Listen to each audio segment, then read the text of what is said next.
Hello beautifuls, Cody Montarbo here, always here to help you have the most healthy, glowing, and gorgeous skin, and just always thank you so much for being here.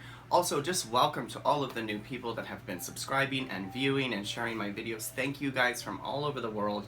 I appreciate you guys so much, and I appreciate you being patient. I'm trying to get all the questions answered. I know I don't have to answer them all, but it is important for me. You know, my channel, I have put a lot of love into that. I've answered thousands and thousands of questions over the years, and it's completely grown to be a channel that's now really asking a lot of questions, and I love that, so don't change that.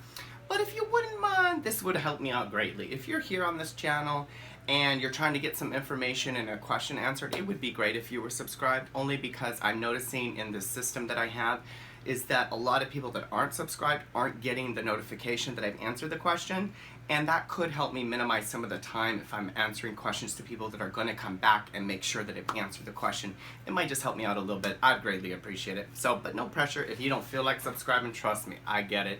You should never subscribe unless you really feel called to. So it definitely helped me out. So today's video is going to be a question I'm going to answer because it's asked so many times in a few of my other videos, and that is, why is my Retin-A not working? So a lot of questions I get about Retin-A, tons of questions, and most of them come from my video that I share on how to use Retin-A properly, which I'll leave a link to if you have not already seen that video. And so I'm just kind of noticing a little bit of a pattern, so I thought today would be a great way to just kind of express some of the questions or the answers to the questions that I've been getting. And the biggest one seems to be that people are not getting results from the Retin-A that they have. So I'm just going to share why that might be happening, and then you can do whatever you want. So the first thing is that one of the reasons why your Retin-A that you have, that you've purchased, isn't working the way that you think it is, or think it should have or should be working, is that it may not be real Retin-A.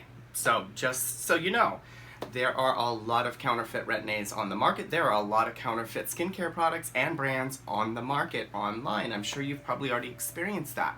So I don't know what's in the Retin-A you're purchasing. Here's the deal of what I put on this face, because I have had terrible issues with buying shit online. Excuse my language, but I have bought things, this was before I was an esthetician, and I thought I was buying this thing and it wasn't, and it hurt my skin, it broke me out, it caused issues. So always please just be careful with what you're buying online. So anyway, so that could be one reason of why your Retin-A is not working, is it's just not actually Retin-A, or it's mislabeled, and meaning that if you think you're purchasing a 0.01%, but it only has 0.205, that can happen too. That's why we regulate things in America and in other countries. We make sure that those things are consistently put into the right bottle, that they're labeled correctly. So if you're buying them from another country, you never know kind of what you're going to get. That's the risk that you take. Another issue of why your Retin-A may not be is that your skin is super thick and very oily. And if you have if you've never used Retin-A or something that's exfoliating your skin, or that's something that's very active like Retin-A, then a lot of times what can happen is the skin that's on the top layer now, it's pretty much dead skin. And it takes a little while to penetrate and push through that barrier of dead skin to reveal the brighter, more youthful appearing looking skin. And sometimes that means that you're going to take a little longer for it to work, especially if your skin is very oily. Oily skin is constantly pushing oil out. And Retin-A, even though it's a medicine, all oily skin has a tendency to kind of push products out of the skin. It doesn't easily absorb products as much as other skin types. And so, not always, but a lot of times, even when I'm doing a facial or a peel, people that have very thick and oily skin, I have to do a lot to it for it to really pull in and absorb the acid, because it's just a thicker skin, it's very oily, and it often wants to just push back almost. I don't know if that's really correct, and I'm not a scientist here, but that's what it just seems like. I usually have to use twice as much solution also on oilier skin, so that could be an issue too. Another reason why your Retin-A might not be working is that you're not using enough, or you're not using it correctly. Now, I know that they always say pea-size amount. I am not a doctor, and you should always follow the instructions of your product or your provider. So, but I will say that a lot of times pea-sized amount just doesn't cut it. Now, the reason they say pea-sized amount is because of the irritation, because Retin-A is very, very active in the skin, and it can be a lot for somebody, especially if you're used to more store brand ingredients or store brand active agents that are pretty minimal. So a medicine like Retin-A can be a little bit more active and acidic to the skin, causing a lot more irritation. So that's why they always just recommend, hey, use a pea-sized amount. But I say this, okay? Now, you do not need to listen to me. I'm just saying this is what I tell my clients. If you were in my office, if you paid me to come in to receive a facial or a peel with me, you're paying me to take your skin to that next level. Yes, I'm trained on how to know how to handle your skin to take it to that next level, but I believe that you guys could figure this out. And that's why I'm always talking to you in a very specific way. I'm acting and treating you like you know what to do, honey. And so my job is to keep you safe, but also to just push you a little bit more, knowing that you're gonna be fine. You can push it a little more, you can add a little bit more, you can apply a little bit more to your skin. You're gonna be okay, because you'll know what happens if that does happen, and you'll know how to calm it down also. So that's really important, is to know that yes, your skin is sensitive, but your skin is like a muscle. It can handle a lot, and you can build up your tolerance to something so you can handle more. So if you're using Retin-A now and it's just not working, maybe you can use a little bit more. And if you're very oily, just a lot of grease on your face, and your skin is more thicker, then maybe you can use an alpha hydroxy cleanser or serum or something before you use on the before you apply the Retin-A. Now, you should be careful, but like I use my 10% sometimes to wash my face before I put on my Retin-A, to just get that top layer of skin off and open, and then when I put the Retin-A on, it'll penetrate and work way better. So another reason why your Retin-A may not be working is that it's too low of a percentage of strength, and the percentages are 0.25, 0.50, it's very confusing, 0.01. So let me say, it's 0.025, 0.05, and 0.01. I think I said that correctly.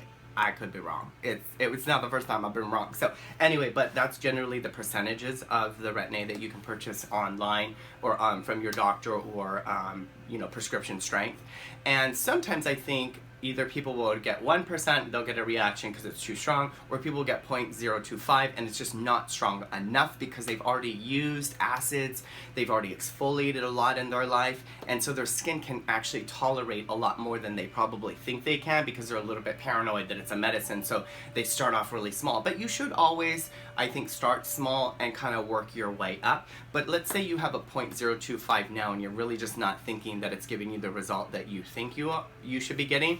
Check in, and I would say that you should probably start using twice as much if you can. If you've gotten your skin to handle it, you don't have much irritation, if you're not getting flaky, then I think you can handle more. You can put more onto the skin and push more into the skin.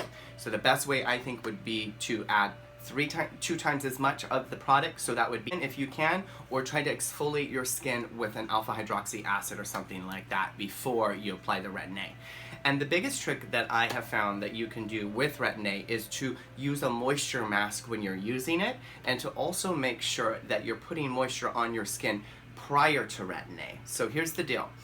You will have less irritation and you will stay on Retin-A longer, so that you get a compounded effect of that Retin-A being put into the skin more consistently if you don't back off of it. And one way that you can help yourself not back off of it is making sure that you're getting enough moisture in your skin so that it's not getting dehydrated, so that you're not getting red, flaky, and that feeling, you know what I'm talking about if you use Retin-A, where you just want to rip your face off and it's sensitive, especially around the nose and the mouth and the eyes.